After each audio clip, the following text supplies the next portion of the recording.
रात के लगभग 2:15 हो चुके थे। थोड़ी देर पहले हुई बारिश की वजह से सड़कें पूरी तरह भीग चुकी थीं। स्ट्रीट लाइट की पीली रोशनी पानी से भरी सड़क पर चमक रही थी। शहर के ज्यादातर लोग अपने घरों में सो चुके थे, लेकिन रवि अभी भी ऑफिस से घर लौट रहा था।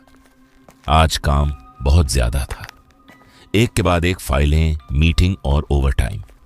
जब तक वह ऑफिस से निकला तब तक आखिरी बस का समय हो चुका था। थका हुआ रवि बस यही चाहता था कि किसी तरह जल्दी घर पहुंच जाए, कुछ खा ले और सो जाए।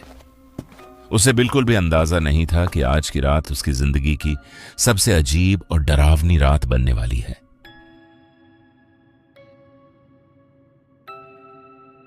यार बस जल्दी आ जाए बस। कुछ ही सेकंड बाद एक पुरानी बस धीरे धीरे बस स्टॉप के सामने आकर रुक गई। पहली नजर में सब कुछ सामान्य लग रहा था, लेकिन अगर कोई ध्यान से देखता तो उसे एक अजीब बात जरूर दिखाई देती। बस के आगे कोई रूट नंबर नहीं लिखा था। आमतौर पर हर बस बताती है कि वह कहां जा रही है, लेकिन इस बस पर कुछ भी नहीं लिखा था।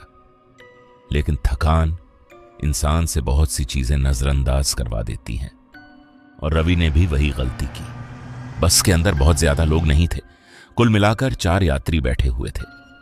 एक बूढ़ा आदमी खिड़की के पास चुपचाप बैठा बाहर देख रहा था। एक महिला सिर झुकाए बैठी थी। थोड़ा आगे एक स्कूल यूनिफॉर्म पहना लड़का बैठा था, और बस की आखिरी सीट पर एक जोकर बैठा था। सफेद चेहरा, काली आंखें और होंठों पर जमी हुई एक अजीब मुस्कान। वह बाकी यात्रियों की तरह नहीं लग रहा था। ये जोकर यहां क्या कर रहा है? रवि ने कुछ सेकंड तक उसे देखा, लेकिन वह आदमी बिल्कुल नहीं हिला। ऐसा लग रहा था जैसे वह कई घंटों से उसी जगह बैठा हो। बस धीरे धीरे आगे बढ़ रही थी।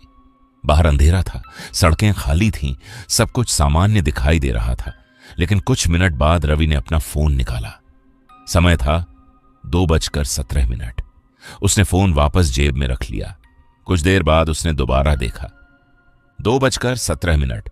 फिर कुछ मिनट बाद 2:17। समय आगे बढ़ ही नहीं रहा था। ये क्या, फोन हैंग हो गया क्या?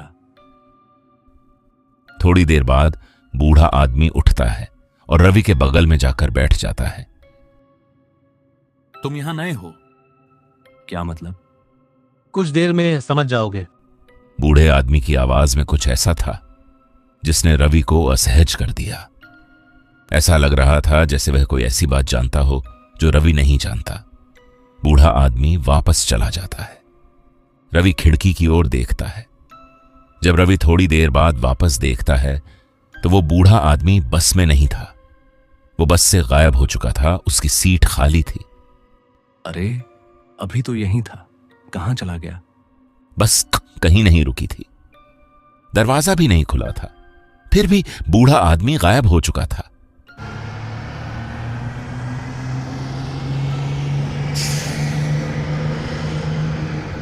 थोड़ी देर बाद स्कूल वाला लड़का भी रवि के बीपीएस जाकर बैठ जाता है। तुम्हें याद नहीं? क्या याद नहीं है? कैसे मरे थे? क्या बकवास कर रहे हो? पागल हो गए हो?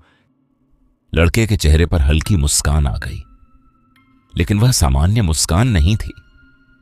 वह ऐसी मुस्कान थी जैसे कोई पहले से जवाब जानता हो। अचानक वो लड़का गायब हो जाता है, और उसी पल पहली बार रवि के चेहरे पर असली डर दिखाई दिया। घबराकर रवि ने स्टॉप बटन दबाया, फिर दोबारा दबाया, फिर बार बार दबाया, लेकिन बस नहीं रुकी। रोको, बस को रोको।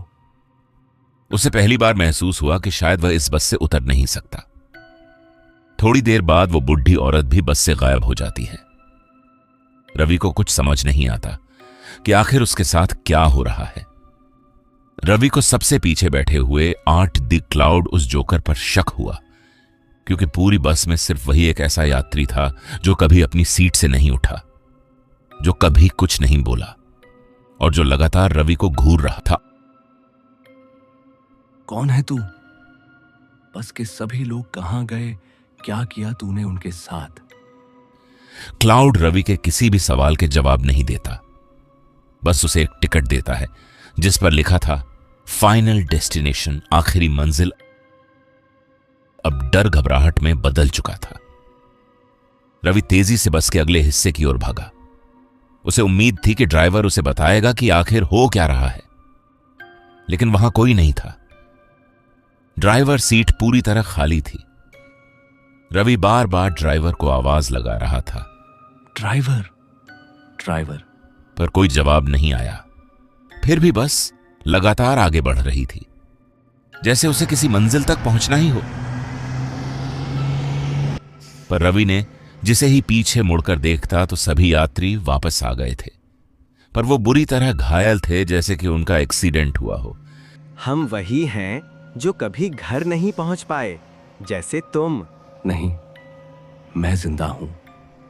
रवि अपने ही शब्दों पर विश्वास करना चाहता था, लेकिन अब उसके आसपास की हर चीज एक अलग कहानी बता रही थी।